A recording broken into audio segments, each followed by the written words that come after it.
Seigneur nous a aimés comme on n'a jamais aimé.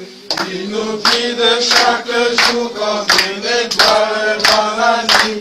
Quand nous partageons le pain, il nous donne son amour. C'est le pain de l'amitié, le pain de Dieu. C'est mon corps, prenez et mangez. C'est mon sang, prenez et buvez. Car je suis la vie et je suis l'amour. Le Seigneur apporte-nous dans ton amour. C'est un grand jour dans notre assemblée aujourd'hui où nous allons commémorer ce que le Seigneur Jésus-Christ nous a recommandé de commémorer, à savoir son repas, ce que les gens appellent communément la Sainte Seine, mais qui n'est rien d'autre que le repas du Seigneur. Et avant de passer à ce grand acte de commémoration de la mort du Seigneur Jésus-Christ, il convient de rappeler aux uns et aux autres l'infinie grandeur de l'importance de cet acte. D'où vient cet acte? Pourquoi cet acte?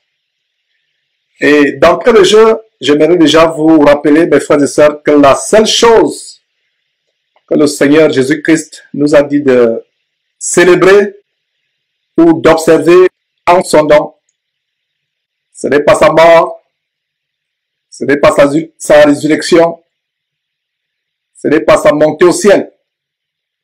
Aujourd'hui, nous voyons toutes sortes d'hérésies dans les églises, dans le corps de Christ, toutes sortes de pratiques et de doctrines anti-bibliques.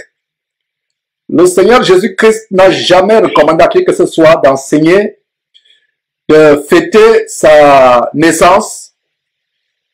Il n'a jamais recommandé à qui que ce soit de fêter sa mort, de célébrer sa mort, de célébrer sa résurrection, encore moins de célébrer la montée de sa mère au ciel.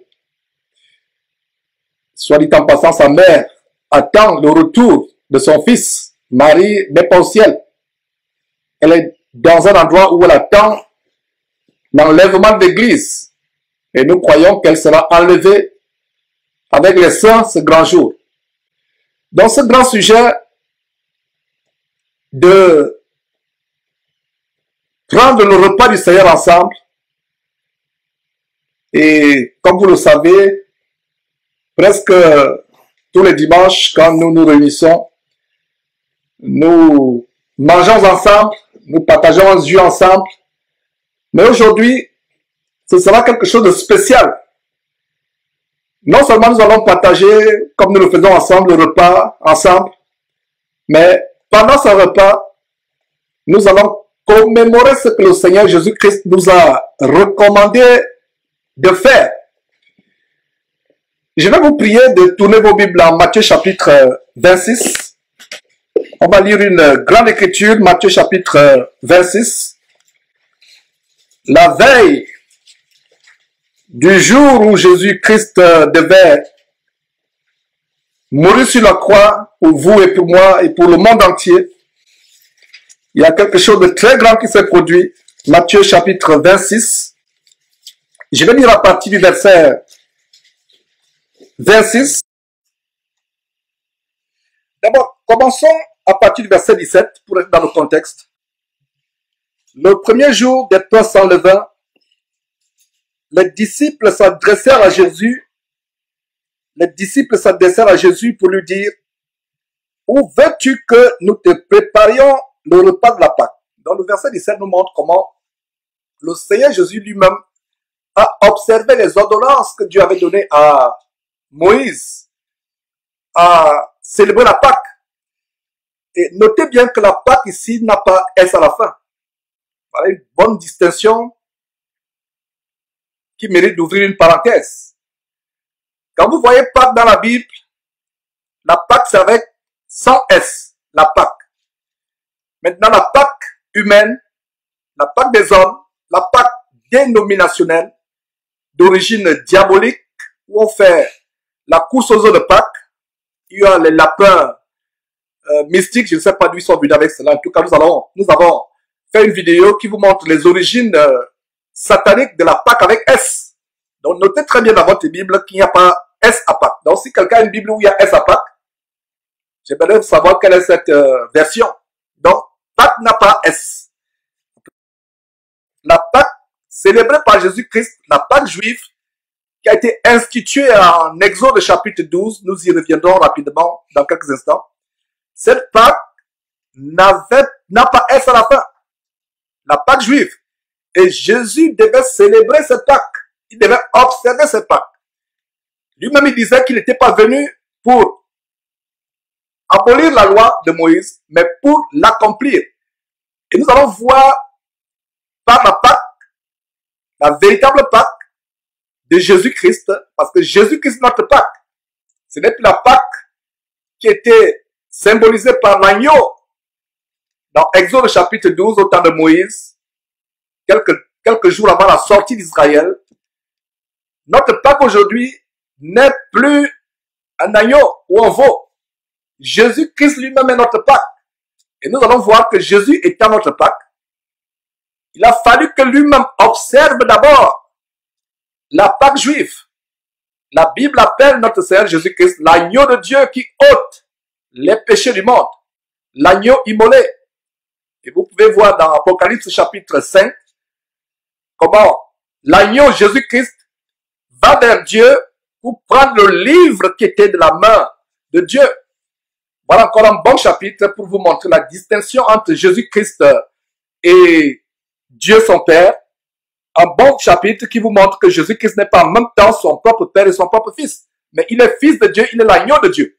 Donc la veille de sa mort sur la croix, où il devait s'offrir en sacrifice comme un agneau sans tache, sans défaut, en sacrifice pour nos péchés, il fallait d'abord lui-même qu'il accomplisse la loi des Juifs. À la Pâque juive, sans S. La Pâque juive sans S. Donc, je vais lire à partir du verset 17. Le premier jour des pains sans levain, les disciples s'adressèrent à Jésus pour lui dire, où veux-tu que nous te préparions le repas de la Pâque? Donc, c'était le repas. Il répondit, allez à la ville, chez un tel, et vous lui direz, le maître dit, mon temps est proche. Je ferai chez toi la Pâque avec mes disciples. Encore Pâque sans S. Verset 19. Les disciples firent ce que Jésus leur avait ordonné. Et ils préparèrent la Pâque. Ils préparèrent la Pâque. Donc il y avait une préparation de la Pâque. Et nous allons voir comment en Exode chapitre 12, il y avait également la préparation de la Pâque. Et aujourd'hui, nous voyons des aberrations abominablement abominables, anti-bibliques dans les églises où la Pâque, c'est des biscuits. Je vais dire la Sainte Seine, ce qu'on appelle communément la Sainte Seine, mais qui est le repas du Seigneur. Il y a des centaines de petits gobelets en plastique avec du jus de raisin. Il y a les petits morceaux de biscuits. Ça n'a rien à voir avec la Pâque biblique. Ça n'a rien à voir aussi avec le repas du Seigneur, selon que le Seigneur nous a recommandé d'observer ces choses. Nous allons montrer par la suite, point par point, comment les chrétiens préparent la Pâque, les détails, quel genre de vin, quel genre de pain. Et déjà, s'agissant de pain, je vais déjà vous dire qu'il ne s'agit pas de la baguette française. Et si vous avez dans vos églises, et quand je dis église, je ne parle pas des abominations, des dénominations, je parle des églises de maisons à travers le monde. Ça, c'est les véritables églises selon Dieu. Si dans une église, quelque part, à travers le monde, les gens prennent le pain levé, c'est-à-dire le pain avec la levure, avec le levain, ce n'est pas le pain avec lequel nous devons observer le repas du Seigneur selon Matthieu chapitre 26. Il y a une préparation, un type de pain. Donc aujourd'hui, avec notre culture occidentale ou africaine, quand un Français pense au pain, pour célébrer le repas du Seigneur, il va penser à la baguette, il va courir chez le boulanger du coin. Et l'Africain bantou d'Afrique centrale en passant le pain pourra aussi prendre un morceau de bobalon, de manioc. Non. C'est un type de pain. Donc il y a une préparation. Donc les disciples dirent à Jésus, où veux-tu que nous te préparions la Pâque? Donc il y a une préparation. Nous allons revenir là-dessus et c'est la même préparation qui se passe aujourd'hui. Quel type de vin? Quel type de pain? Est-ce la baguette? Est-ce un morceau de foufou? Je ne sais pas quoi. Non. Nous devons aller point par point dans la parole de Dieu. Donc ce n'est pas comme dans ces églises, comme je disais, fausses églises où c'est des morceaux de biscuits, les verres en plastique de jus, et on va voir point par point les étapes de la véritable observation du repas du Seigneur. Mais retournons à Matthieu chapitre 26, verset 18. Il, Jésus, répondit, allez à la ville chez un tel, vous lui direz, le maître dit, mon temps est proche, je ferai chez toi la Pâque avec mes disciples.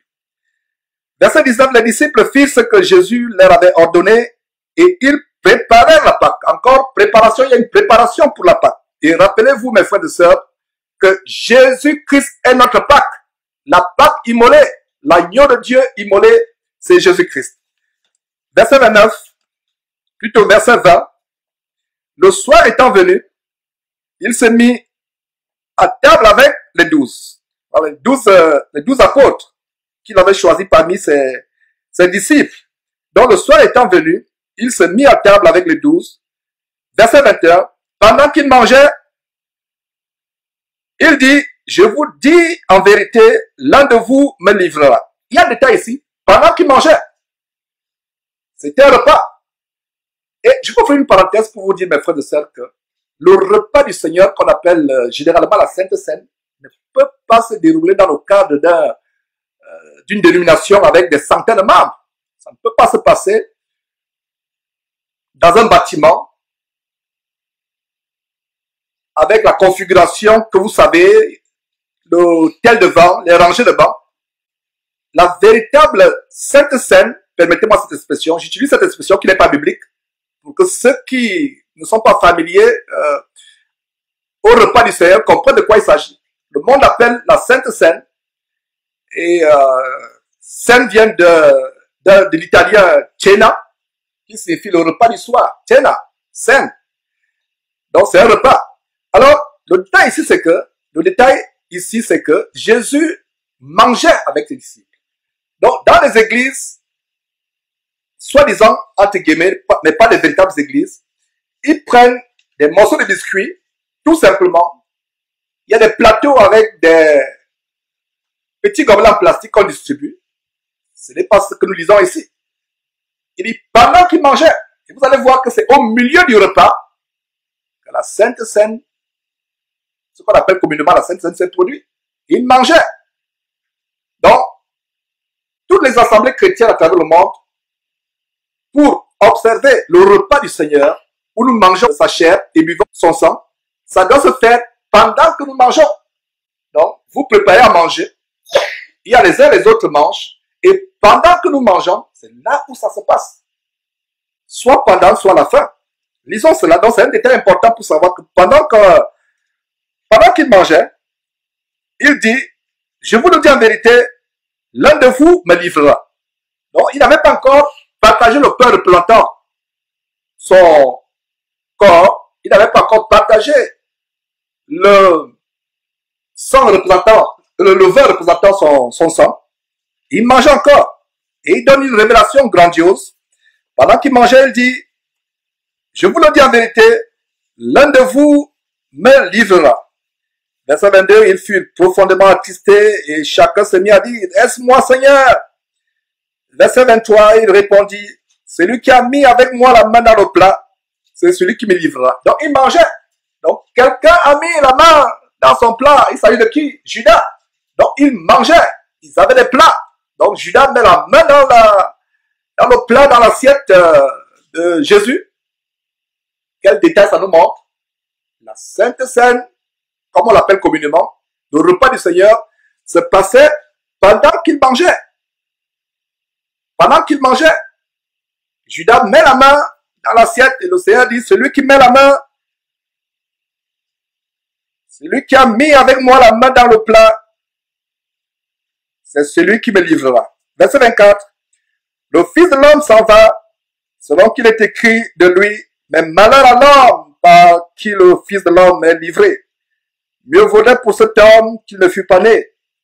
Judas, qui le livrait, prit la parole et dit, est-ce moi, Rabbi? Jésus lui répondit, tu l'as dit.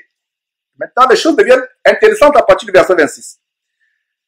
Pendant qu'il mangeait, voilà, détail encore, pendant qu'il mangeait, Jésus prit du pain et après avoir rendu grâce. Voilà un autre détail de comment toujours rendre grâce à Dieu avant de manger. Il y a souvent des frères et sœurs qui ne comprennent pas la pratique de rendre grâce avant de manger. Et même s'il arrive que vous soyez vraiment, que vous ayez vraiment faim, prenez toujours un temps de rendre grâce. Même quand vous lisez l'histoire de la multiplication des pains, avant de multiplier le pain, il rompait le pain et rendait grâce. Donc, développons l'attitude de toujours prier avant de manger. Beaucoup ont échappé au poison en priant avant de manger. Parce que quand vous remerciez Dieu pour ce que vous mangez, même si ça contient poison, même si ça contient l'impureté, aucun mal ne vous arrivera. Donc, développons cette attitude. Bien ne faut pas être négligent, soit par fatigue, soit par on a faim, on n'a pas le temps, on a des choses à faire, on oublie de prier. Développons toujours cette attitude de rendre grâce. Donc, voilà notre détail. Donc, il rendit grâce. Alors, pendant qu'il mangeait, Jésus prit le pain et après avoir rendu grâce. Il n'a pas rendu grâce après. Il n'a pas rendu grâce pendant qu'il avait la bouchée dans la bouche. Non. Il a rendu grâce avant. Donc, après avoir rendu grâce, il le rompit. Et le rompi ici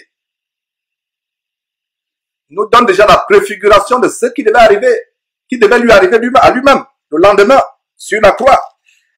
Donc, après avoir rendu grâce, il a rendu grâce à qui? À lui-même. Il a rendu grâce à Dieu. Il a rendu grâce à Dieu. Voilà encore un bon détail qui nous montre que Jésus-Christ n'est pas en même temps son propre Père et son propre Fils. Jésus ne priait pas lui-même. Il rendait grâce à celui qui est supérieur à lui, à celui qui est plus grand que lui, Dieu son Père. Donc, il rend grâce à Dieu, il dit, merci mon Père pour ce pain que tu donnes aujourd'hui. Et c'est un privilège d'avoir du pain. Et pour ceux qui sont dans les maisons, ils n'ont jamais expérimenté la faim, le frigidaire étant toujours rempli, la cave de vin étant toujours bien fournie, ils pensent que c'est donné. Mais nous, véritables chrétiens, nous devons comprendre que si nous avons à manger, c'est une grâce. Ce n'est pas votre travail qui vous donne à manger. Ce n'est pas votre salaire qui vous donne à manger. Ce n'est pas votre force ou votre intelligence qui vous donne à manger. Il y a des gens qui sont intelligents. Il y a des gens qui ont tous les attributs, mais qui sont malades. Ils ne peuvent pas travailler pour avoir ce pain. Il y a d'autres personnes, il a tout ce qu'il faut, mais il est anorexique. Cette maladie diabolique qui consiste à vous faire perdre l'appétit. Il y a d'autres qui ne peuvent pas manger, malgré le fait que la maison est remplie de viande. Ils ne peuvent pas manger parce qu'ils ont un cancer de la bouche, un cancer de la langue. D'autres même ont des maladies telles que la langue ne sent pas le goût. La langue devient insensible au goût. Donc, j'ouvre une parenthèse pour dire, mes frères et sœurs, que nous devons rendre grâce à Dieu chaque fois que nous avons du pain, ou du vin, ou de la boisson. Nous rendons grâce à Dieu. C'est une grâce d'avoir à manger. Donc, après avoir rendu grâce, il le rompit et le donna aux disciples en disant, prenez, mangez, ceci est mon corps. Voilà, ceci est mon corps. Donc, chaque fois que nous réunissons et que nous voulons observer ces choses, sachant que le repas que nous mangeons n'est pas un simple pain. Et nous allons vous donner les détails de la préparation de ce pain, très brièvement. Et je pense que il serait intéressant que les sœurs fassent une vidéo sur comment on prépare le pain avec lequel nous observons le repas du Seigneur. Nous commémorons le repas du Seigneur. Les stratégies, comment faire ce pain, ce serait intéressant. Encore, ce n'est pas la baguette du boulanger du coin. C'est même intéressant que vous faites vous-même votre pain. Une sœur nous a préparé le pain aujourd'hui, nous a préparé le pain. Ce serait mieux que nous-mêmes, nous ayons notre pain. Ce serait intéressant de voir une sœur qui prépare le pain avec non seulement les mains pures, mais avec un cœur pur, en parlant ma langue. Quel plaisir de voir comment la sœur fait ce pain, en chantant les cantiques, en parlant la langue, en étant joyeux. Je n'aimerais pas qu'on prenne un pain qui a été fait par le boulanger du coin. Vous ne savez pas s'il est un sodomite ou un bandit ou un voleur. Il va faire du pain. Vous allez peut-être dire que j'exagère, mais nous devons être prudents. Faisons nous-mêmes notre pain. Faisons notre pain. Si c'était possible, faisons même notre vin aussi. Mais je vais d'abord insister sur le pain. Parce que le pain, c'est le corps du Seigneur Jésus-Christ. Et ce pain a des propriétés telles que nous allons voir. C'est un pain sans levain. Il n'y a pas de levure. Chaque fois que vous voyez le mot levain dans la Bible, ça fait référence à la levure. Le levain est le symbole de l'impureté, de la saleté, de la putréfaction, de la souillure. Pour ceux qui ne savent pas, la levure est faite avec les bactéries. Et les bactéries, c'est quoi? C'est des organismes morts en putréfaction. Et pour ceux qui prennent la bière, il y a même des pratiques de fabrication de bière classique. C'est le cas ici au Texas. J'ai regardé une vidéo où pour faire la bière locale, très tôt le matin, ils vont dans leur usine, entre guillemets, pour faire fermenter la bière, il faut qu'ils se raclent la gorge et crachent dans la bière pour la fermenter. Alors, voilà, ils fermentent la bière et donc plus il y a les bactéries, plus la fermentation est bonne. Ça peut vous choquer, mais pour ceux qui ne le savaient pas, il y a de la saleté, il y a de l'impureté, il y a des bactéries dans la levure, même les levures chimiques. Allez vous dire, mais Georges, j'achète ma levure au rayon de Walmart. Ce n'est qu'une pourrie qui est à l'intérieur. Je me dis, ma soeur, mon frère, la levure a des bactéries chimiques invisibles. Il y a des maladies à partir de cette levure. L'infection à la levure, c'est une maladie vénérienne, sexuellement transmissible, qui ont ce genre de bactéries. Dans la levure, il y a l'impureté. Et vous allez comprendre pourquoi, quand nous allons lire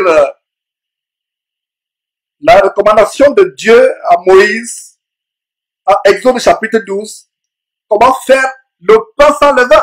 Parce que le levain est synonyme de l'impureté, de la souillure, de la saleté. C'est pour ça que le Seigneur Jésus disait à ses disciples de se tenir éloignés du levain des pharisiens.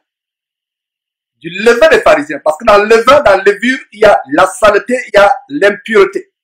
Alors, en préparant la commémoration du repas du Seigneur, ce qu'on appelle communément la Sainte Seine, nous devons nous assurer que notre pain n'a pas de levure. Notre pain n'est pas levé.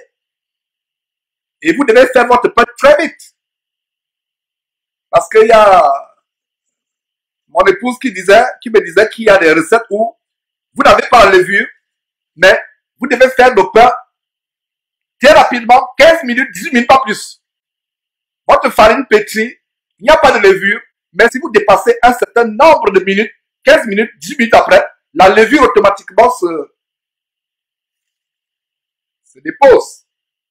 Quelle était ma conclusion? Ma conclusion, c'était que même l'air ambiant dans votre cuisine, l'air ambiant peut faire déposer des germes, des microbes et fermenter votre pâte. Donc, il y a une manière de préparer le pain de telle manière que il n'est pas levé.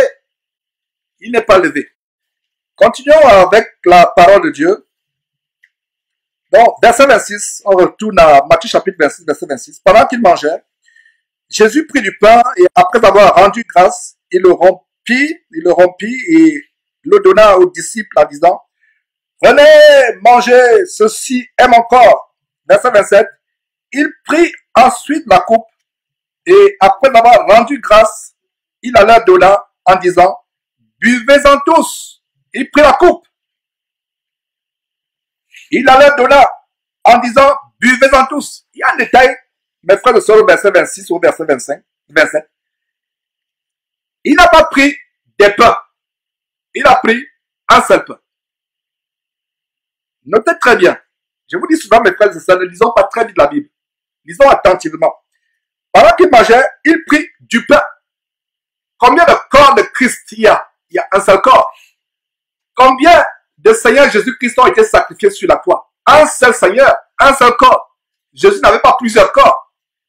D'où vient donc que dans les églises, entre guillemets, les gens prennent des milliers ou des centaines de petits biscuits différents des uns des autres? Cela n'est pas biblique. Quand nous prenons le repas du Seigneur, sur la base de ce verset nous dit le pain.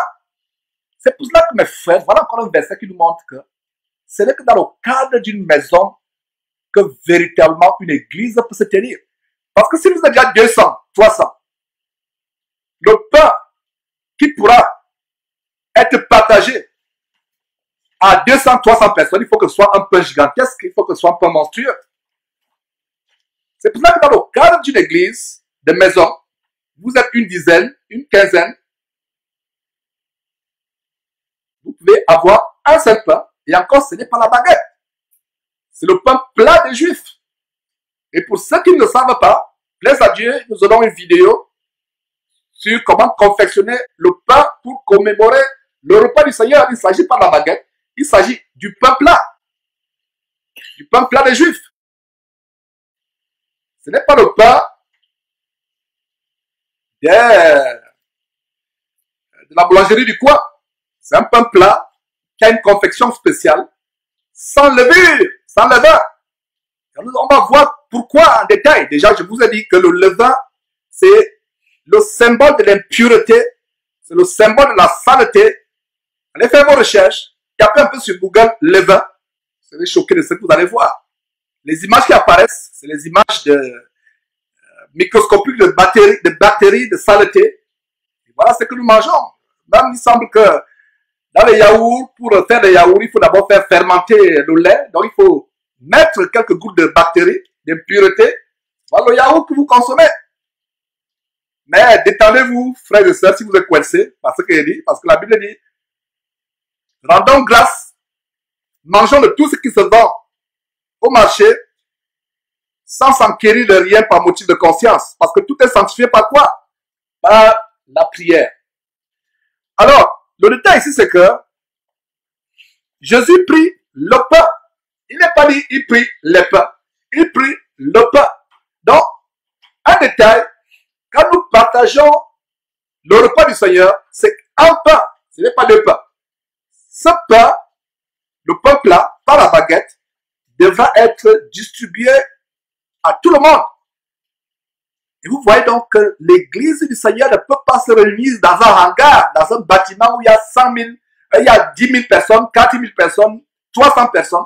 C'est dans une maison. Et comme on va voir, et je l'ai déjà annoncé, c'est au milieu d'un repas. Vous mangez ensemble. Et c'est pendant que vous mangez qu'un frère nous conduit, je dis bien un frère, nous conduit à partager le repas du Seigneur, à partager le vin. Donc, j'espère que j'ai bien expliqué le verset 26 où Jésus prit non pas les pains, mais du pain. Il prit du pain. Le verset 27 dit ensuite une coupe. Combien de coupes? 100 gobelins en plastique. 100 petits gobelins en plastique, 50 petits gobelins en plastique sur un grand plateau, chacun vient prendre. Non, il prit une coupe. C'est la communion, mes frères et sœurs. C'est aussi une marque d'amour. Vous prenez la coupe de vin, vous la partagez les uns aux autres. Ce n'est pas que chacun a sa coupe. Et dans nos cultures tellement occidentalisées où les gens se soucient plus de leur hygiène que de se soucier de la foi en Jésus-Christ, on se dit, comment ça je vais partager la coupe avec mes frères et sœurs? Qu'est-ce qui prouve qu'ils brossent la dent ou qu'ils font leur hygiène buccale? La Bible nous dit dans 1 Corinthiens chapitre 13, la charité ne soupçonne pas le mal. Et c'est le repas du Seigneur. Ne vous souciez pas si vous allez partager la même coupe. C'est une marque d'amour. Le Seigneur dit, il prit la coupe. La parole de Dieu dit, il prit la coupe. Il n'est pas dit, il prit les coupes. Donc, voilà quelques erreurs que nous sommes en train de corriger dans les églises aujourd'hui. Église entre guillemets, je dois préciser. Il y a plusieurs petites coupes en plastique où on distribue. Ce n'est pas la parole de Dieu. Nous avons une seule coupe. Est-ce qu'il y a plusieurs sangs de Jésus-Christ? Il y a le sang de Jésus-Christ, le corps de Jésus-Christ, qui est symbolisé par le pain. Le sang de Jésus-Christ qui est symbolisé par la coupe. Donc, la véritable manière de prendre le repas du Seigneur ensemble, c'est une seule coupe. On se la passe. On se la passe. Une seule coupe. Donc, c'est une marque d'amour. Je ne vais pas avoir les mauvaises pensées. Ah, est-ce que la sœur ou le frère d'à côté, est-ce que vraiment le frère a une bonne haleine au point je puisse partager la coupe? C'est un acte d'amour. Vous êtes ensemble et quand vous prenez cette coupe, dites-vous que ce n'est plus une simple coupe que vous prenez. C'est le sang du Seigneur Jésus-Christ. Quand vous prenez ce pain, dites-vous que ce n'est plus un simple pain que vous prenez. C'est le corps de notre Seigneur Jésus-Christ. Et nous allons voir plus tard, à 1 Corinthiens chapitre 11, comment prendre indignement le repas du Seigneur peut entraîner les maladies, les infirmités et même la mort. Si vous prenez indignement, parce que si vous prenez le pain du Seigneur en ne discernant pas que ce n'est pas un simple pain qui est devant vous, vous mangez un jugement contre vous-même. C'est la mort que vous attirez sur vous, c'est la maladie que vous attirez sur vous. Si vous buvez ce vin sans discerner mentalement qu'il ne s'agit plus d'un simple vin, mais qu'il s'agit du sang du Seigneur Jésus-Christ versé pour vous, cela peut produire la mort, la maladie ou l'infirmité. C'est la raison pour laquelle, avant de manger ce corps, ce pain qui est le corps de notre Seigneur Jésus-Christ, discernez très bien que ce n'est plus un simple pain qui sera devant vous. Avant de boire la coupe qui passera tout à l'heure, discernez très bien que ce n'est plus une simple coupe, mais c'est quoi? C'est le sang de Jésus-Christ qui est devant nous aujourd'hui. Ça, c'est comment discerner physiquement qu'il ne s'agit plus d'un simple pain ou d'un simple vin, mais il s'agit du corps du Seigneur et du sang du Seigneur. Première chose. Deuxième chose, et le frère a insisté la dernière fois sur comment nous préparer à prendre ce pain. Ne venez pas prendre ce pain étant chargé de péché.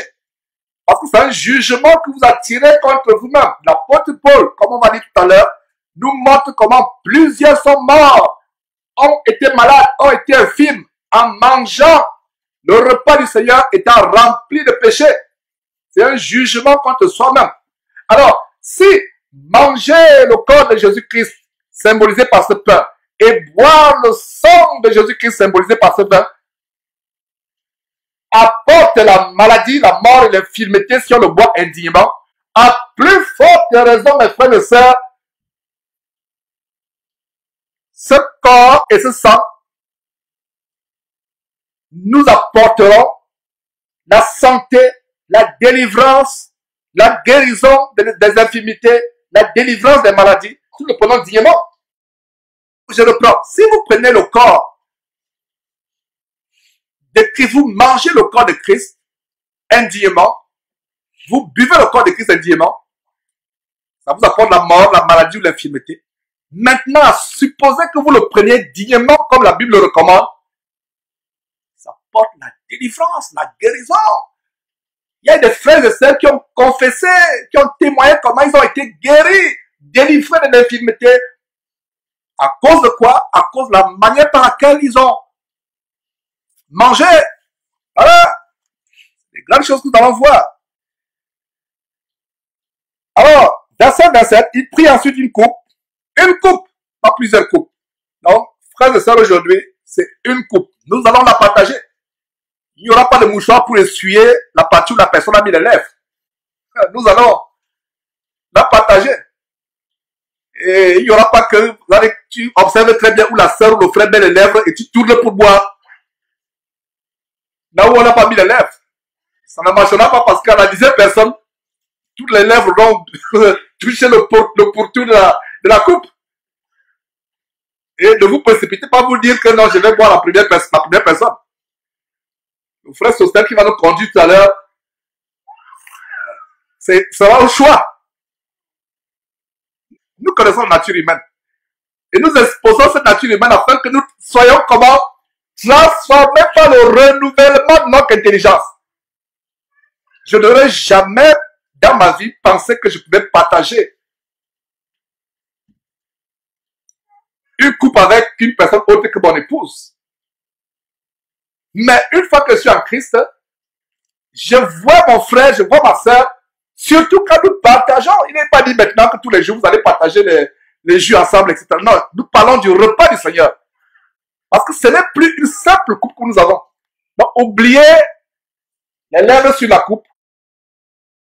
Nous devons savoir qu'une fois que nous partageons ce vin et ce pain, ce n'est plus un simple vin, ce n'est plus un simple pain. Voilà, pain et vin.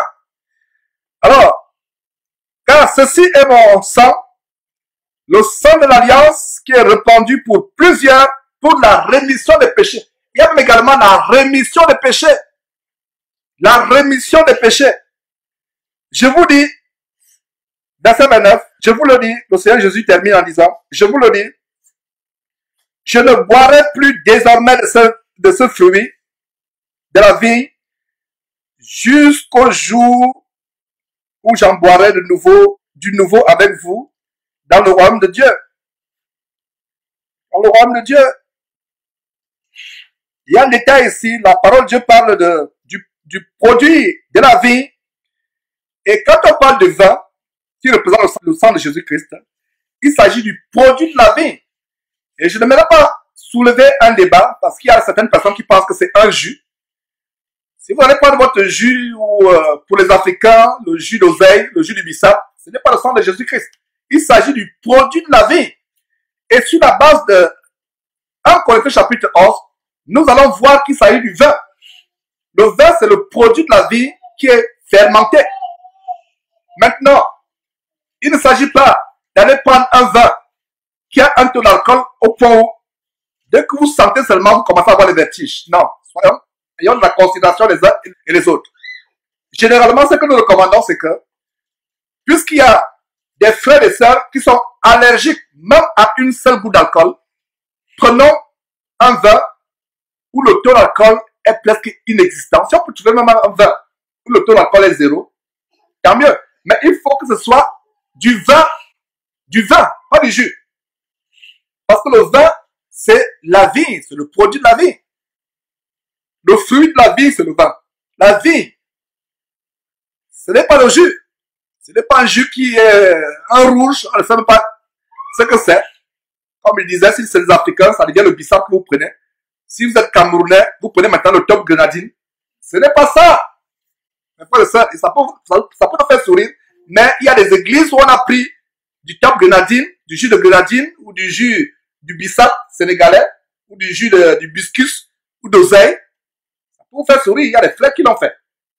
Dans les églises, nous prenons le fruit de la vie, du vin. C'est du vin que nous prenons.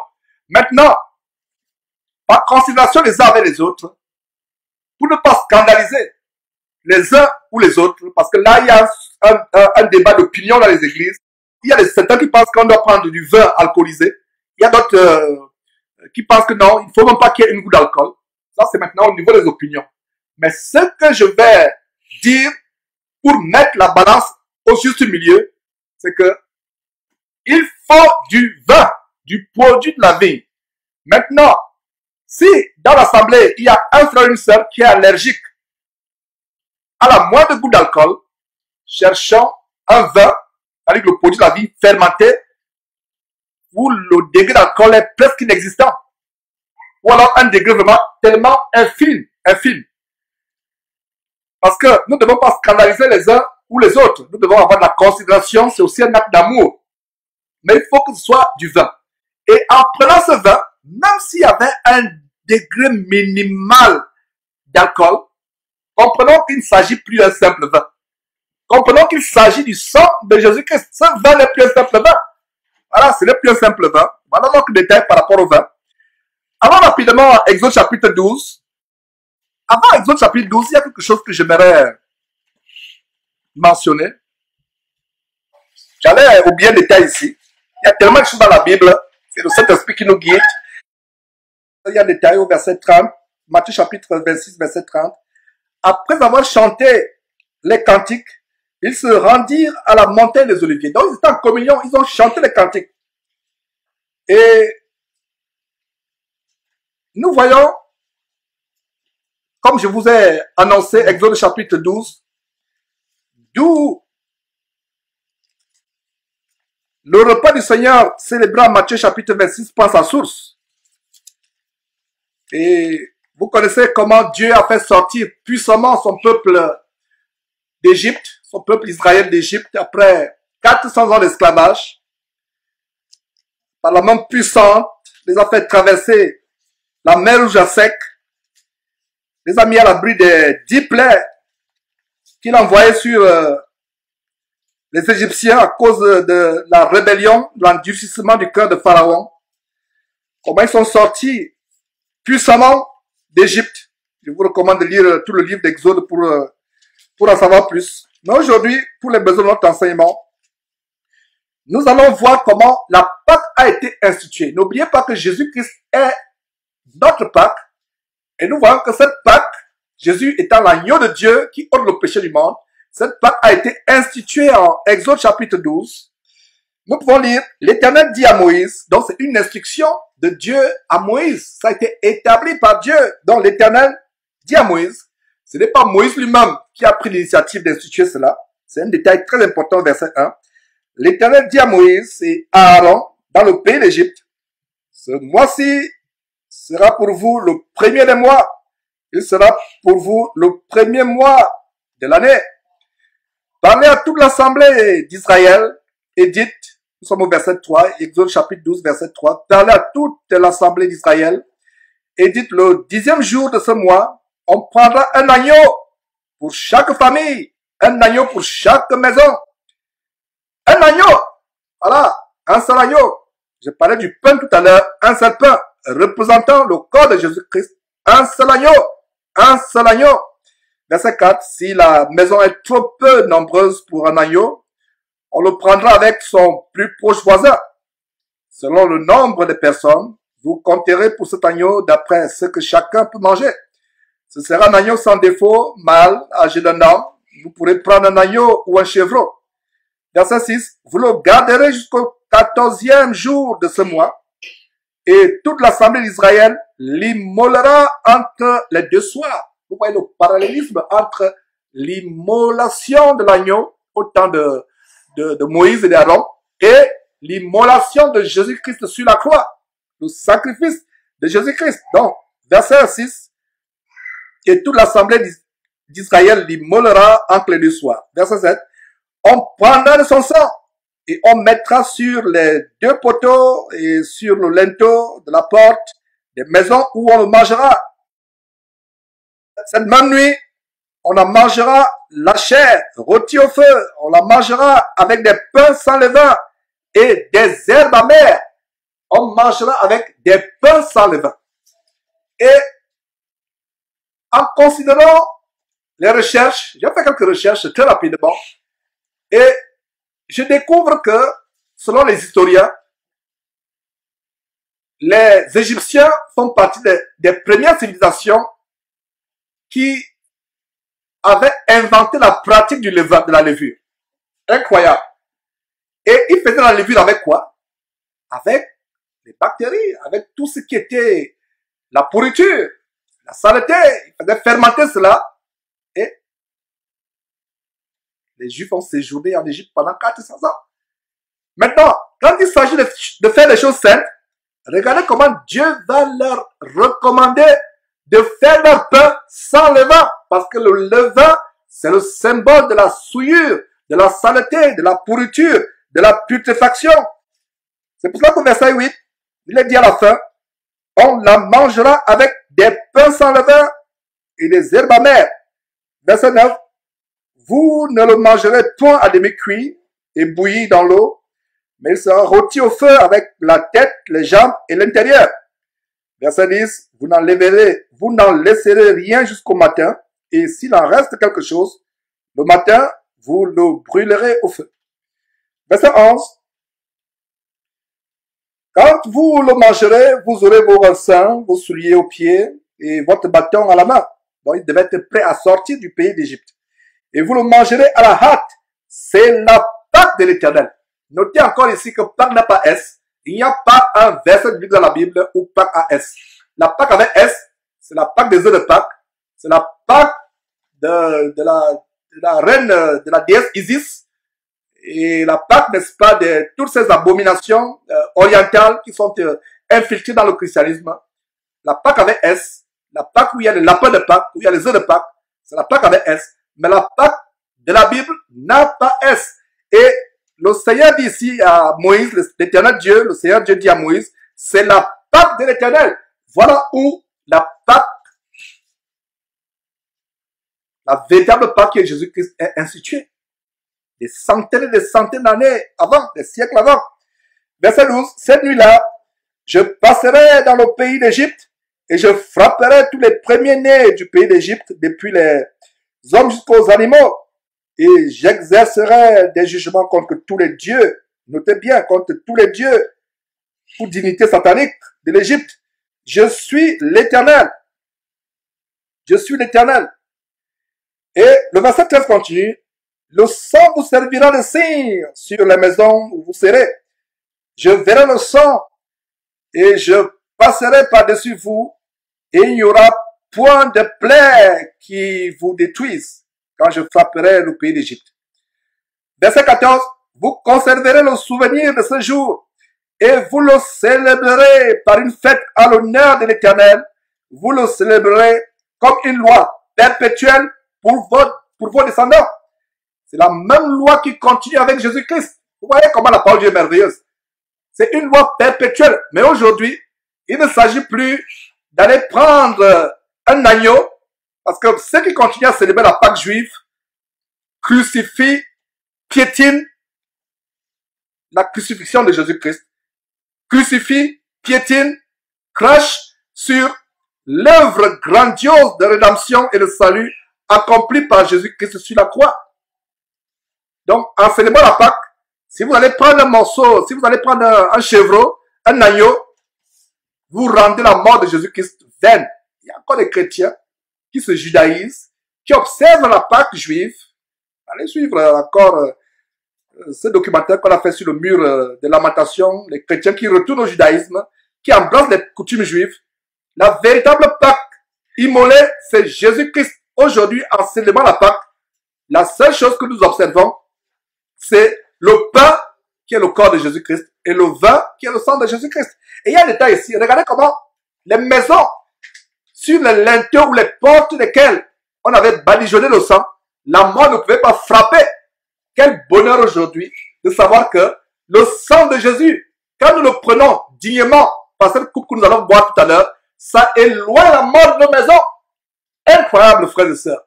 Si le sang de l'agneau, imaginez-vous un simple agneau, sans défaut bien sûr, un simple agneau tout de même, un animal, simplement, pouvait faire que Dieu éloigne la mort de la maison, à combien plus forte raison, le sang de Jésus-Christ que nous prenons dignement ne chassera-t-il pas la mort de nos vies, la mort de nos maisons, la maladie de nos vies, la maladie de nos corps? Est-ce que vous comprenez le grand mystère?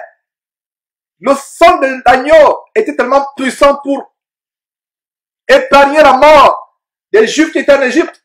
Qu'en est-il du sang, pas d'un animal, mais le sang merveilleux de Jésus-Christ, un sang précieux, sans défaut, sans tache, le sang du Fils de Dieu?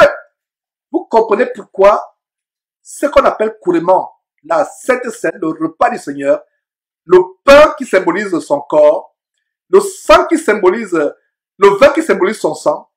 Vous voyez comment ça nous apporte la délivrance de la mort. Qu'un sorcier ait envoyé la maladie contre toi, la mort contre toi, si tu prends le sang de Jésus-Christ, comme on le prend tout à l'heure, le vin, symbolisé par le vin, ça te délivre de la mort.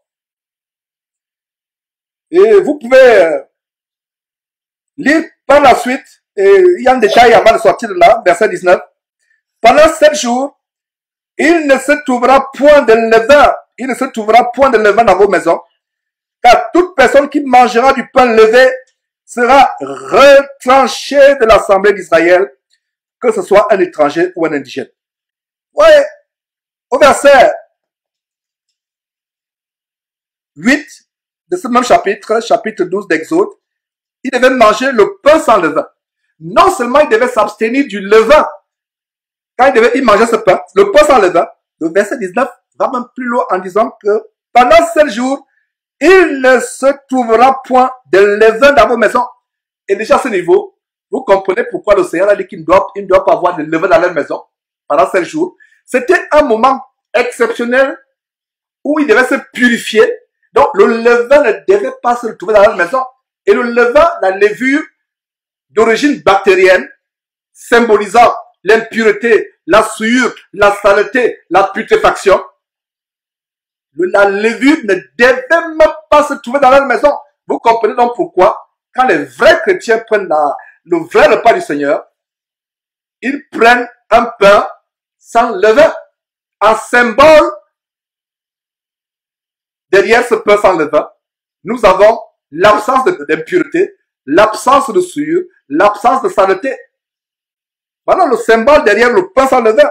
Et regardez la punition drastique à ce niveau au verset 19, à savoir que si on trouvait le pain avec le levain, avec la levure dans la maison, la personne devait être retranchée, bannie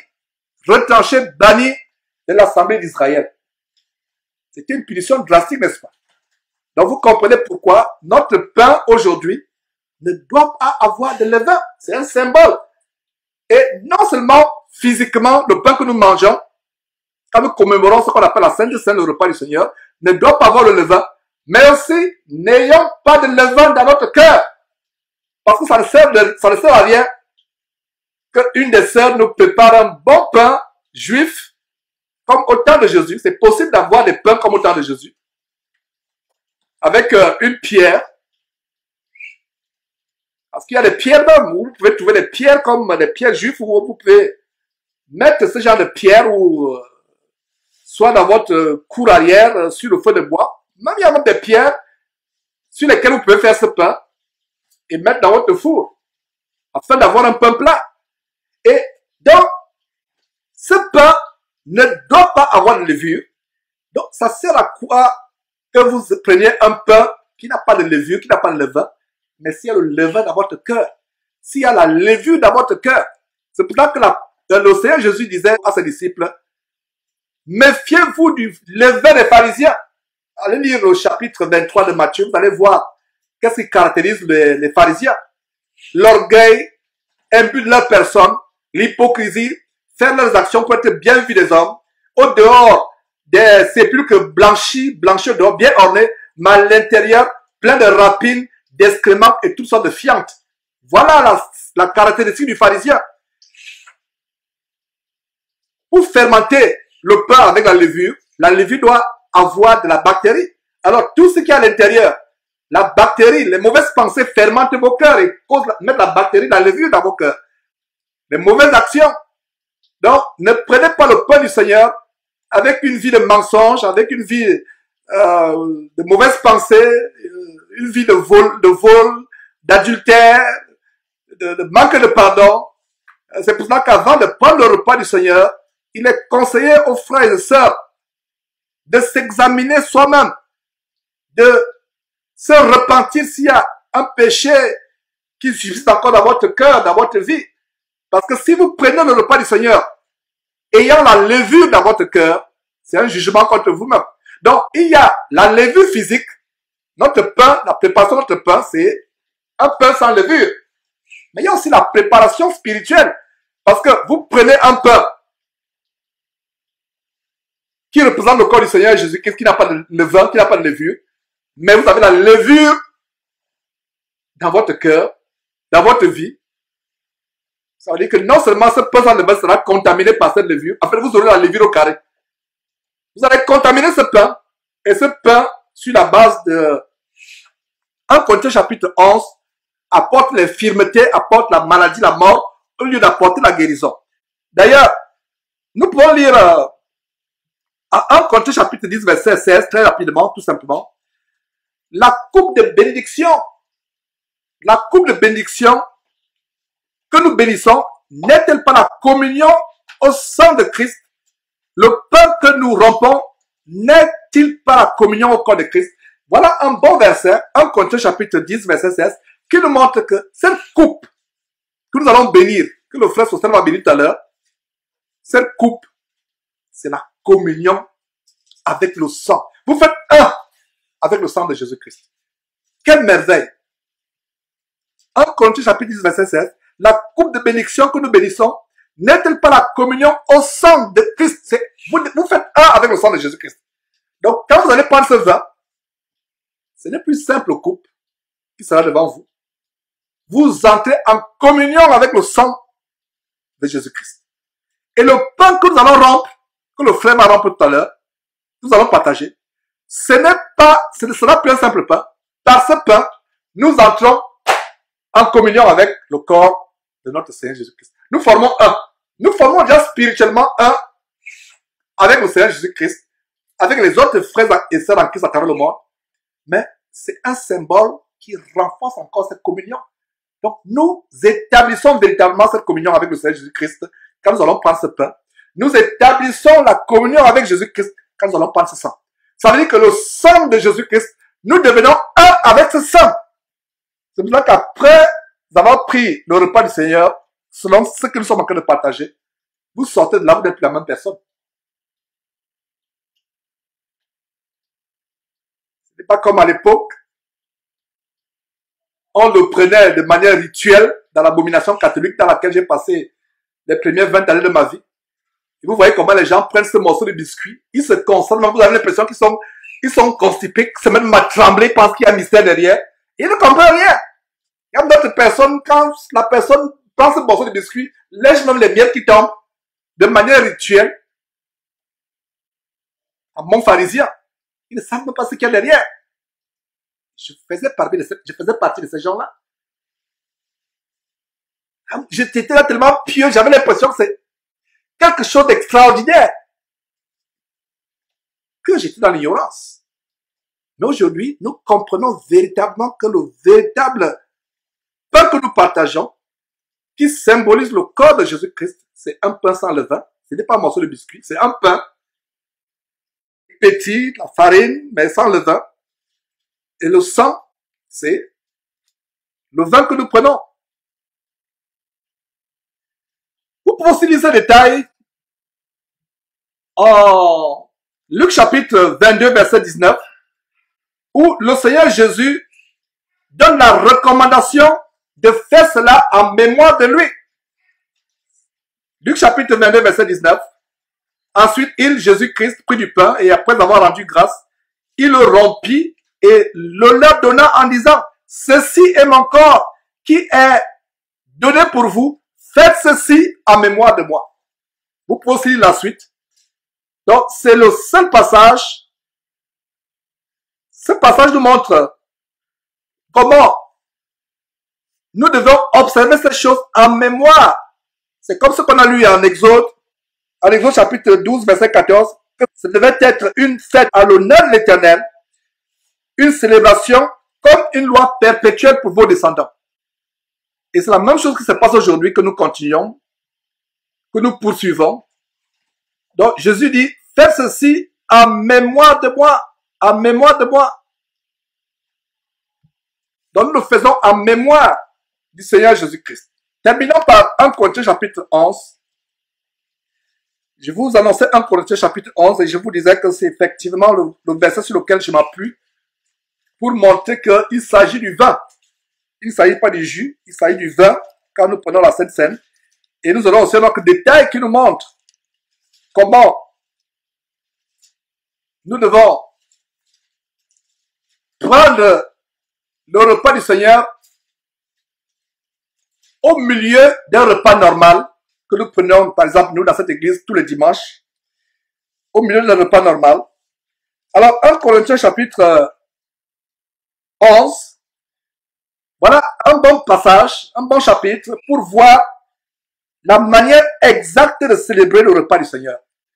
Donc, communément, on parle de la Sainte Seine, mais bibliquement parlant, c'est le repas du Seigneur.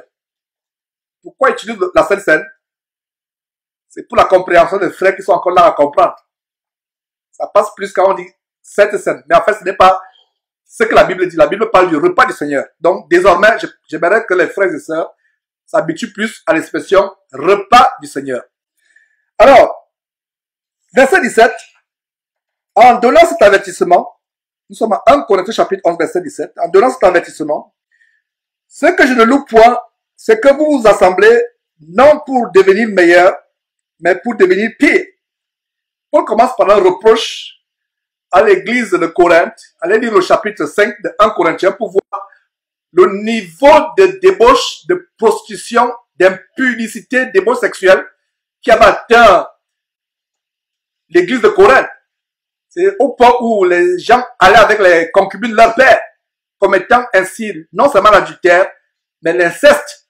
C'était grave, mes frères et sœurs. Et Paul reprend cette église tellement désordonnée, où les femmes priaient sans se voir la tête, où les femmes chahutaient. Pendant qu'on enseigne, elles parlent, elles chahutent. Et Paul règle beaucoup de détails de cette église. S'il y a un mot qui caractérise l'église de Corinthe au temps de Paul, c'est le désordre. Et s'il y a un autre mot, c'est la débauche sexuelle. Paul règle beaucoup de détails. Par exemple, au chapitre 11, justement, à partir du verset 3, Paul montre comment les femmes doivent prier et en se voilant la tête. Parce que la femme qui prie, la tête non couverte, déshonore Dieu. De même, Paul donne des instructions pour les hommes en leur disant que vous ne devez pas vous couvrir la tête. Parce qu'au temps de Corinthe, c'est un chrétien qui était venu à Christ n'ayant pas abandonné leur coutume ancestrale ou les pratiques idolâtres de divinités étrangères qu'ils avaient soi-disant abandonnées. Ils continuaient à prier en se couvrant la tête. On a l'exemple, par exemple, des adeptes du dieu Dagon. Allez lire l'histoire du roi Saül, quand il a été décapité, sa tête a été placée dans le temple du dieu Dagon. Et les adeptes du dieu Dagon portaient un chapeau qui avait la forme d'un poisson. Allez faire la comparaison avec le chapeau que les cardinaux ou les papes portent. Et c'est les descendants des adorateurs de Dagon, et donc divinité. C'est une abomination pour un homme de prier la tête couverte. Donc, tous ces pasteurs qui se judaïsent, qui retournent aux traditions juives, qui veulent imiter les rabbins, qui ont des petites capuches sur la tête, ou qui veulent imiter leur grand-mère ou mère, la Babylone la Grande, l'église abominable catholique. Ils ont des chapeaux sur la tête. Donc, Paul reprend l'église de Corinthe, dit, il n'est pas bienséant pour un homme de prier la tête couverte. Parce qu'un homme qui prie la tête couverte déshonore son chef, et le chef de l'homme au final, chef de l'homme et de la femme au final, c'est Dieu. Donc un homme qui prie en se couvrant la tête, ayant une capuche, une casquette, une chéchia, un béret sur la tête, déshonore Dieu au final. De même, une femme qui prie la tête non couverte déshonore Dieu au final. Et le mot déshonorer est synonyme d'injurier, d'insulter. Donc voilà quelques détails sur l'église de Corinthe, et Paul corrige ces choses. Et non seulement il y avait le désordre, la rébellion aux ordonnances de Dieu, il y avait la débauche sexuelle, et nous voyons en détail ici la gloutonnerie et l'ivrognerie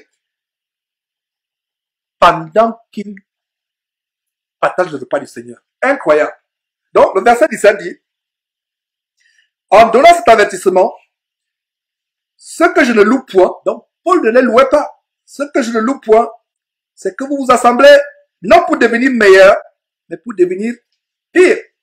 Quand les chrétiens se rassemblent, comme nous le faisons chaque dimanche, nous ne faisons pas cela pour devenir, de plus vous assemblez, le plus pire vous devenez. Non. Nous nous édifions, nous nous améliorons, nous abandonnons certains péchés que nous avons du mal à abandonner. C'est ça le but pour lequel nous nous réunissons.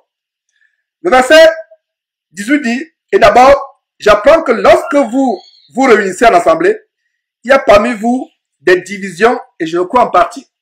Les divisions viennent du fait qu'il y a des soupçons, des calomnies, des mauvaises paroles, etc. Donc, quand nous prenons ce repas, nous devons nous débarrasser de ces choses. Le frère Sostel me donnait un témoignage d'une église, il y a quelques jours, il a participé à leur Sainte Seine. Comment de manière spontanée, avant même de prendre le repas du Seigneur, de prendre ce pain, de boire ce vin, les frères ont commencé à confesser leurs péchés de manière prompte, de manière inopinée, improvisée. Chacun disait vraiment, sœur, j'avais ceci contre toi, frère, j'avais ceci contre toi. Et quand il m'a donné ce témoignage, j'étais tellement béni. Voilà comment les frères, avant de partager le repas du Seigneur, se sont levés et chacun confessait ses péchés. Demandez pardon à tel, oh sœur, depuis là vraiment, j'avais des mauvaises pensées, tu m'avais blessé avec ceci, oh frère, tu m'avais blessé avec cela. Et voilà comment ils sont repentis et ensuite, ils ont mangé le corps du Seigneur, ils ont bu le sang du Seigneur. Et il y a eu de la joie après, et des délivrances après. Donc nous nous réunissons, non pas pour nous diviser, non pas pour devenir pire, mais pour devenir meilleurs. Verset 19. Car il faut qu'il y ait aussi des sectes parmi vous, sectes ou divisions, afin que ceux qui sont approuvés soient reconnus comme tels au milieu de vous. Verset 20. Lorsque donc que vous vous réunissez, ce n'est pas pour manger le repas du Seigneur. Voilà, manger le repas du Seigneur. Car quand on se met à table, chacun commence par prendre son propre repas. Voilà, donc c'est un repas. Voilà un détail qui nous montre aussi que le repas du Seigneur, ce que les gens appellent communément la Sainte Seine, ça se prend au milieu d'un repas. Donc c'est la raison pour laquelle l'église véritable du Seigneur Jésus ne peut se tenir que dans les maisons. Ce n'est pas dans les bâtiments ou les hangars. C'est dans la maison, on mange, chacun son assiette, on a des plats, nous mangeons, et c'est pendant que nous mangeons que nous allons également prendre le repas du Seigneur. Donc voilà le détail qu'il mangeait. Donc quand on se met à table, ils se mettent à table, chacun commence par prendre son repas, son propre repas, et l'un a faim, et l'autre est ivre. Voilà. L'un avait faim parce qu'il y avait les autres qui étaient gloutons, ils avaient tellement tout pris qu'il ne restait plus pour les autres. Et l'autre est ivre. Donc il y avait l'ivrognerie et la gloutonnerie. Quelle église terrible que fut celle de Corinthe. La démon sexuelle, la rébellion, les femmes qui prient sans se voiler la tête, les hommes qui prient avec les bérets de Dagon sur la tête, les chapeaux, les casquettes de Dagon et d'autres divinités sataniques. Il y a l'ivrognerie, il y a la gloutonnerie. Alors que 1 Corinthiens chapitre 13, l'apôtre Paul dit, la charité ne cherche pas son propre intérêt. Ce serait mieux que les frères et sœurs prennent les meilleurs morceaux, les meilleures portions, et rendent grâce à Dieu pour cela. N'oubliez pas que si vous voulez être premier au ciel, soyez le dernier parmi les frères. Voilà, il y a des murmures dans les assemblées. Je rends grâce à Dieu de ce que nous n'avons pas de tels murmures ici avec nous. Tels les autres ont mangé, ils ont tout mangé, on n'a rien eu. Les autres ont eu les meilleurs morceaux, nous on n'a rien eu. On a eu vraiment que des os. Ça vous fait rire. Mais j'ai expérimenté les choses là, comme ça dans les assemblées. Il y a eu des assemblées chrétiennes, il y a eu des bagarres à cause de la nourriture. Les gens bagarrent après. Sur la boisson. Ils se bagarrent. Combien de bouteilles de bière sont restées? D'abord, qu'est-ce que les bouteilles de bière font pendant que les gens célèbrent le repas du Seigneur? Il y a des églises, mes frères et sœurs. Je ne sais pas, qu'en est-il de vous, mais j'ai eu de terribles expériences dans les abominations que j'ai fréquentées par le passé. D'autres, même après la Sainte Seine, disent, allons célébrer ça dans une boîte de nuit, le soir. Incroyable. Alors que c'est le moment où vous devez être dans le recueillement, dans la piété. Ce n'est pas que vous avez, le jour où vous prenez la Sainte Seine, une vie pieuse devant les frères. Il y a d'autres personnes, quand vous les voyez prendre la Sainte Seine, vous les voyez, ils sont tellement, vous avez l'impression de voir un ange qui est descendu du ciel devant vous. Mais lundi, le lendemain, lundi, la personne prend son manteau d'impudique, de pécheur, de menteur, de voleur ou de prostituée. Ne faisons pas cela, mes frères et sœurs.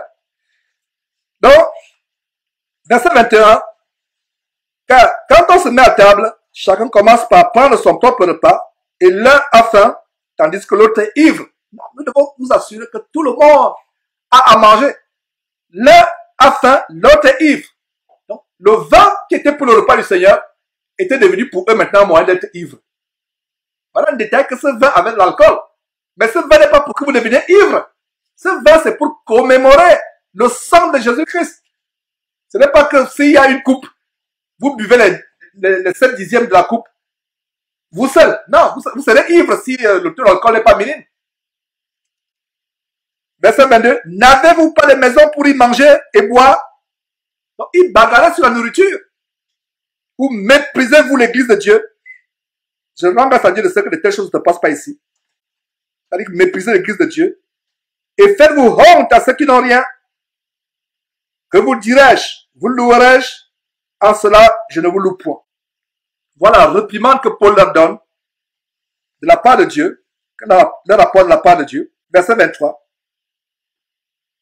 Car j'ai reçu du Seigneur. Paul ne dit pas qu'il a reçu de lui-même.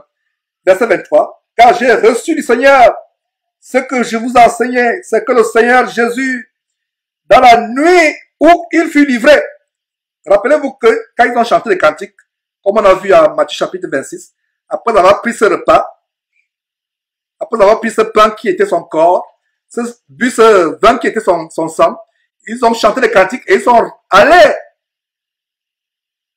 au mont des Oliviers. Et Judas, qui avait mis le plat avec lui, s'est retiré quelque temps pour aller prendre les chefs du peuple pour venir saisir Jésus au mont des Oliviers où il était en prière avec les apôtres. Donc, verset 23, Paul continue en disant, car j'ai reçu du Seigneur ce que je vous ai enseigné, c'est que le Seigneur Jésus, dans la nuit où il fut livré près du pain, verset 24, et après avoir rendu grâce, Paul rappelle l'importance de rendre grâce, ce que Jésus avait fait. Et après avoir rendu grâce, le rompit et dit, ceci est mon corps qui est rompu pour vous. Faites ceci en mémoire de moi. Verset 25, de même, après avoir soupé, il prit la coupe et dit, cette coupe est la nouvelle alliance à mon sang. Donc, après avoir soupé, regardez un peu le détail. C'est après avoir soupé qu'il prend la coupe, pas les coupes, pas plusieurs gobelets en plastique, la coupe. Il prit la coupe, une seule coupe, et dit, cette coupe est la nouvelle alliance à mon sang. Faites ceci en mémoire de moi toutes les fois que vous en boirez. Donc, on fait cela en mémoire du Seigneur Jésus-Christ. Verset 26. Car toutes les fois que vous mangez ce pain et que vous buvez cette coupe, vous annoncez la mort du Seigneur jusqu'à ce qu'il vienne. Jusqu'à ce qu'il vienne. Voilà l'importance de manger le corps du Seigneur Jésus-Christ et de boire le sang du Seigneur Jésus-Christ. Nous annonçons sa mort. Et sa mort apporte la vie. Sa mort apporte la délivrance. Verset 28.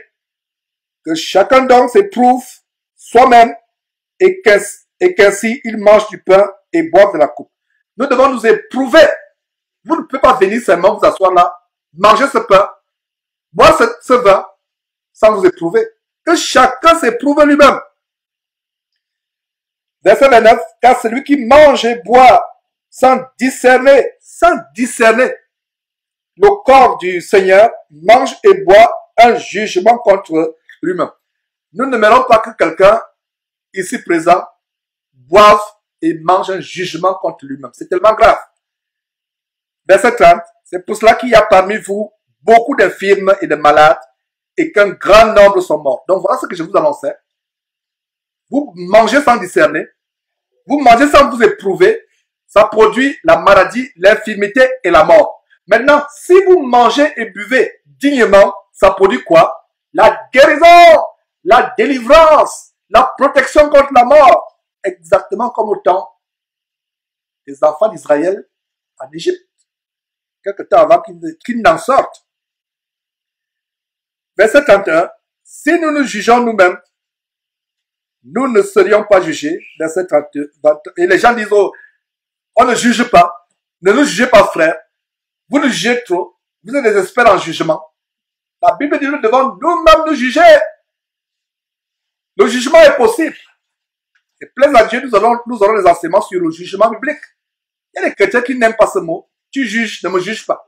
Le jugement est biblique. Et ça va commencer par nous-mêmes. Nous juger. Que dit la parole de Dieu? Si nous nous jugeons nous-mêmes, nous ne serons pas jugés. Et une bonne partie du livre de Corinthiens, c'est un jugement contre l'église de Corinthe. Et aujourd'hui, on va vous dire que les frères ne doivent pas juger les autres. Je me demande quelle Bible les gens lisent. Donc, nous devons nous-mêmes nous juger pour éviter que les autres nous jugent. Verset 32. Mais quand nous sommes jugés, nous sommes châtiés par le Seigneur. Regardez très bien. Quand nous sommes jugés, qui juge? Ta conscience est la première personne qui va te juger. Allez lire encore 1 Corinthiens chapitre 5 au sujet de l'homme qui sortait avec la femme de son père. Paul dit, même étant absent, il a déjà jugé celui qui a commis un tel acte. Que le méchant soit ôté du milieu de nous, dit l'apôtre Paul. Il a déjà jugé, même étant absent. Et vous allez dire qu'on ne doit pas juger. Je ferme la parenthèse. Donc, si nous nous jugeons nous-mêmes, verset 31, nous ne serions pas jugés. Verset 32. Quand nous sommes jugés, nous sommes châtiés par le Seigneur. Donc, toute personne que nous jugeons, qui ne se repent pas, la Bible nous donne la révélation ici que cette personne est châtiée. Lisez très bien. J'espère que je lis pas mal ce verset. Quand nous sommes jugés, nous sommes châtiés. Donc, évitons que nous soyons l'objet de jugement. Quelle est la première personne qui nous juge? C'est nous-mêmes avec notre conscience. Donc, jugeons nous-mêmes notre propre conscience, notre propre vie. Voilà. Mais quand nous sommes jugés, nous sommes châtiés par le Seigneur afin que nous ne soyons pas condamnés avec le monde. Verset 33. Ainsi, mes frères, lorsque vous vous réunissez pour le repas, attendez-vous les uns les autres. Si quelqu'un a faim, qu'il mange chez lui, afin que vous ne vous réunissiez pas pour attirer un jugement sur vous. Je réglerai les autres choses quand je serai arrivé. Donc, voilà quelques détails, mes frères et sœurs, que je voulais partager sur la Sainte Seine. Qu'est-ce que la Sainte Seine? Les bienfaits de la Sainte Seine, pour dire plutôt le repas du Seigneur. Nous devons discipliner nos intelligences et nos bouches pour parler, bibliquement parlant, en disant plutôt le repas du Seigneur, au lieu de Sainte Seine, repas du Seigneur. Donc, quels sont les bienfaits du repas du Seigneur et quelles sont les conséquences quand nous ne prenons pas ce repas dignement, sans nous éprouver, sans nous juger nous-mêmes. Et aussi, quel genre de pain que nous devons avoir. J'ai mis l'accent sur comment nous devons nous assurer que le pain que nous partageons n'a pas de levain. Soit le levain chimique, la levure chimique, soit toutes sortes de levures. Et qu'en même temps que le pain que nous prenons n'a pas de levure chimique pour le faire gonfler, assurons-nous aussi que nous n'avons pas de levain dans notre chair, dans notre cœur, dans nos pensées. Que Dieu nous bénisse au nom de Jésus-Christ.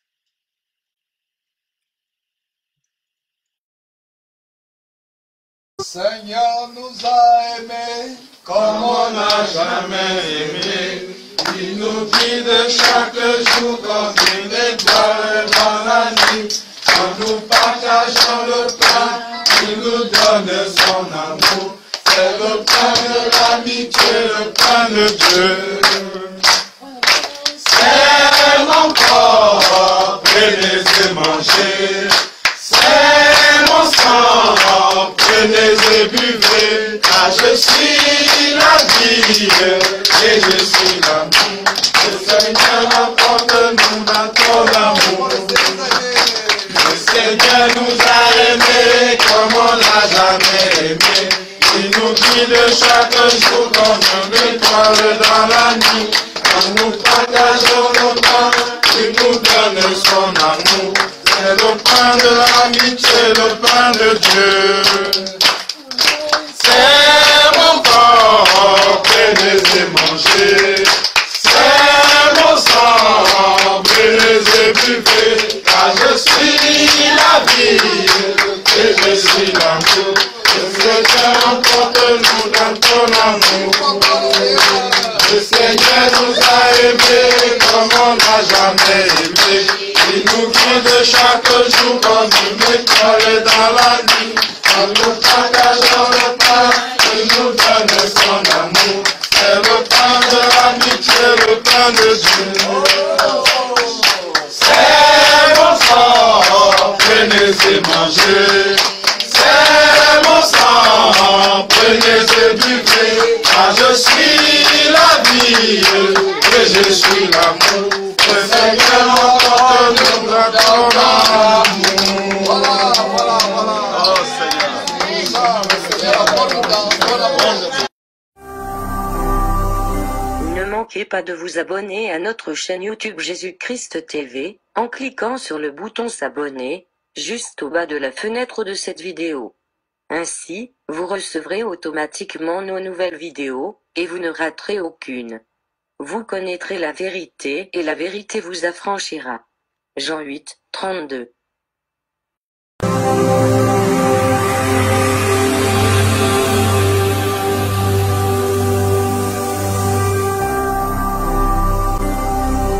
Jésus-Christ TV,